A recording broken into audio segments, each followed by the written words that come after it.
আমি বেসিক্যালি তো প্রায় 40 বছর অভিনয় করছি। করতে গিয়ে মনে করেন যে শেষ মুহূর্তে বলেন আপনি আগেও মাঝখানে এদিকে আমি একটু গ্রামের দিকে আমার একটু টান থাকে, সামাজিকভাবে গ্রামে একটু টান থাকে, গ্রামকে একটু ভালোবাসি। আমি ভালোবাসতে গিয়ে গ্রামের রুটঘাটের নিয়ে কাজ করা, মসজিদ মাদ্রাসা নিয়ে কাজ করা, স্কুল নিয়ে কাজ করা, এগুলো একটু আমি করি আর কি। এগুলি করলে আমি আনন্দ পাই। ইলিয়াস কুবরা বাজার, নোয়াখালীপাড়া বা টেকনাফ, এটা পরিচিতি আসছে, অনেকে এটার ফল বুক করতেছে। আমরা এই যে পর্যটকরা আসে ইলিয়াস কুবরা বাজার বলে সবাই চিনি। এখানে আসলে বাজারটা আসছে এভাবে, আমার গ্রামের নাম হচ্ছে নোয়াখালী।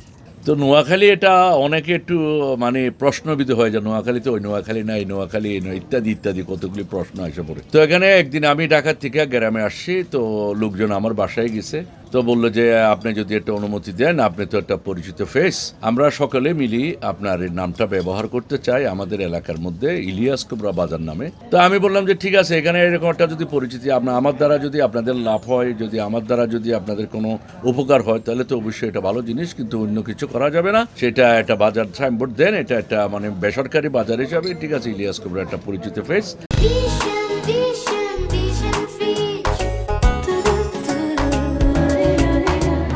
আমরা সর্বপ্রথম বাজার করতাম, টেকনাফ বাজারে গিয়ে বিভিন্ন জিনিস ক্রয় করতাম। এখন আমাদের প্রায় সব কিছু নোয়াখালী পাড়াতে পাওয়া যায়। ইলিয়াস কুবরা বাজারের যে নামকরণ করা হয়েছে, এটা 2015 সালে নামকরণ করা হয়েছে। তো ওই থেকে এখানে একটা দুইটা করে করে এখন অনেকগুলি দোকান হয়ে গেছে। এটা পুরা দেশব্যাপী এটা একটা পরিচিতি আসছে, ইলিয়াস কুবরা বাজার, নোয়াখালীপাড়া বা টেকনাফ, এটা পরিচিতি আসছে। অনেকে এটার ফল বুক করতেছে, সুবিধা পাচ্ছে, এক নামে এটা পরিচিতি হয়ে গেছে ইলিয়াস কুবরা বাজার। এই পরিচিতিটা আর কি, এটা আমরা এলাকার জন্য অনেক সুফল বয়ে আনছি। এটা এলাকাবাসীর ইচ্ছেতে হয়েছে। এখানে ধরেন ফার্ম বরজের ফার্ম উঠে, তারপরে দোকানপাট আছে, সব কিছু বিভিন্ন দিক থেকে ব্যবসা বাণিজ্য এখানে এসে হয়। এখন একটা সুফল হচ্ছে উনি একটা পরিচিত মানুষ, এলাকার সবাই মিলে এই মানে বাজারটা দিয়েছে ওনার নামে।